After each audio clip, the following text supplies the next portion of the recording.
It's what you imagine when you get a dog, leisurely strolls through the neighborhood with your pooch calmly keeping pace beside you. Then you get a reality check. Walking nicely on a leash is not an instinctive behavior, and your lab is just as likely to try and pull you in whatever direction they choose. Until they start getting into their senior years, labs are excitable, curious, and powerful animals. That's quite a combination. Labradors are well known as strong leash pullers.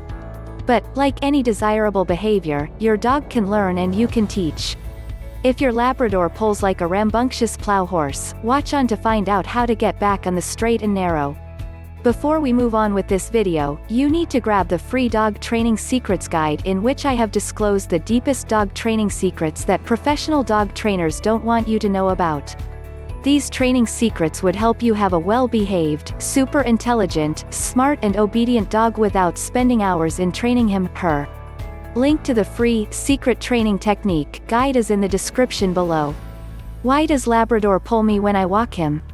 It's no secret that dogs are pack animals, and every pack has a hierarchy. There are times when a dog will attempt to assert itself as the leader of the pack, and some people believe that pulling is just such an attempt. While it's tempting to blame a lot of undesirable doggy deeds on thoughts of domination, it's just not the case when it comes to walks.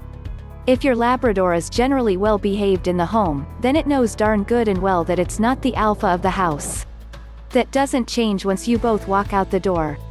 The simple truth is dogs are overcome with excitement and overwhelmed with sensory input when they get outdoors, especially someplace other than their own backyard. They'll want to explore every nook and cranny they can get their noses into. Every scent tells them more about what things are and who's been there before.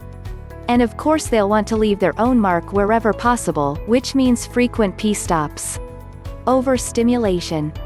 Before long, your dog is so caught up in seeing, smelling, exploring and peeing, that all training goes right out the window. You'll no longer be able to get your Labrador to respond to even the most basic commands. Unintended rewards. As long as a dog's getting to where it wants to go, it will see no reason to stop pulling, because there's no apparent downside.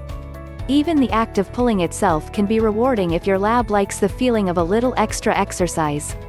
And if you decide to unleash your dog, either to give your arms a break, or out of fear that your dog will hurt itself, well, that's the ultimate reward, isn't it? Freedom and autonomy in the great outdoors. Now your dog knows that pulling on the lead pays off in spades. Basic first steps to stop your dog from pulling. Teaching your lab any new behavior can take some time, and walking nicely on a leash is no exception. It won't happen right away, and will require much patience on your part. Putting on the leash. Let's begin at the beginning, getting your dog leashed up and ready to walk. The first time your lab sees a leash it thinks nothing of it, beyond that maybe it's something worth chewing on. But once the association is made between the leash and going for a walk, it becomes one of the single most exciting objects in the world. Of course you can't expect to have a nice walk if your lab goes crazy with glee when you try to attach a leash. You'll need to teach that the leash doesn't go on until there's calm. Not unlike when teaching your lab to stop jumping when saying hello, you'll need to back off and do nothing if it gets excited as you try to hook up a leash or attach a harness. Once all four paws are on the floor or the dog is sitting, whatever your preference, then move to attach the leash again. If the bad behavior continues, you back off once more. Repeat this as often as necessary until they learn that the leash can't go on unless they're calm. Short practice sessions. A simple way to preserve your patience is to keep the length of your training walks to a minimum. The more time you spend with your dog pulling you along, the more likely you are to become exasperated. Nothing good will come of that for either of you. You need to be in the right frame of mind to convey reinforcement to your dog. And your dog can't focus on your instructions after getting all wound up during a long walk with new sights to see. A good idea is to choose a short route in your neighborhood, and walk it repeatedly. A familiar walk is still a pleasant one, though considerably less stimulating.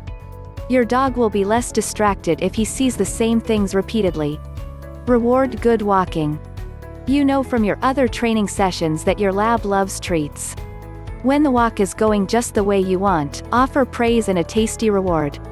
Do this frequently to keep reinforcing the good behavior. And make sure they are compact and easily chewed treats that can safely be eaten on the go. Do you want to have a well-behaved, obedient and calm pet dog without spending hours in training him? Check out the first link in the description and download the Secret Training Technique Guide absolutely free. It is available for free only for a limited period of time. Thanks for watching the video. Comment below if you liked the video. Please subscribe to the Little Paws Training channel if you are serious about training and grooming your dog. Also, join our Facebook group where you get all the solutions to your daily doggy problems.